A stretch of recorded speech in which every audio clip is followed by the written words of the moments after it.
Hello mga kaabiyans, ayan, na-deliver na gid mga 100 years nga paghihintay, na-deliver na at dumating na talaga yung Dominican Freight Services. Parang nga ano, kang cargo truck. So ano yan siya mga kaabiyans, in-order namin na ulo ng manok sa Japan. Char. So ano yan siya mga ka-ambiance, balikbayan box. So ang sarap sa feeling no na may kapatid o may kapamilya ka sa ibang bansa. Sobra ka dagko or dagkol gito na ang karton nga ginapadaranan da. So sobra daguro 100 kilos or hindi man guro kaabot mga 80 kilos. So pero grabe ka bugat mga ka-ambiance. Sa makin mo dalawa ka taong kailangan gid mag-alsa para makuha sa sulod sang delivery truck. So, di ba?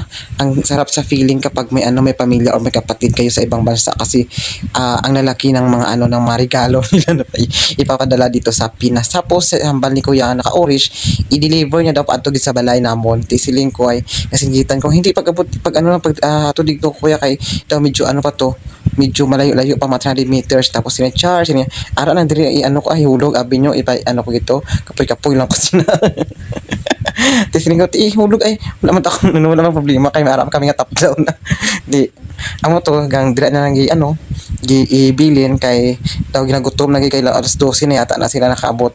So halin pa na sila sa kuno sa Davao tapos giplaster niya lang kay para at least kung diin ang ang up and down. And then ako naman sige ko pang libot-libot check anay kung may mga buslot or basi kung di pang buksan kay kagbuyan ang ang mga nakasulod no. So siguro kita kay sayang ang kwartang gibayad.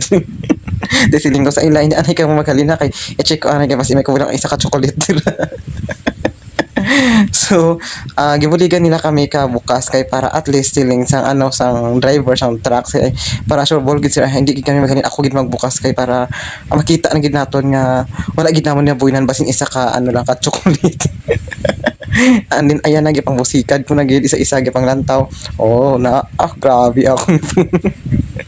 Kung di pa na pang chiko gid ko gipicturean gid sang sa ate ko kung ang plastar kang kapag balot nila ka box ibang lingling ko gid na sige isa-isa ha fight sige okay bira. So ganyan ako ka strict. So dapat fair play ang laban natin kasi nga nagbabayad tayo so kailangan natin check one by one ko out natawa pati kortina kay basi kung gikuha yung isa ka higot ka kortina namon. So choke lang siya makaabyan. So kasi siya bali dalawang carton. Yung isang carton sa sa ate ko na isa at saka yung isang carton doon naman sa bahay. So ang isa sa misawa dalahin. So char ko na makaabyan sa kay basi mo sobrahan mo tan ka OE gid. So bali ang unang gihatod is ng isa ka carton pa to sa balay kay ang isa para na dito sa sa misawa sa sa ate ko.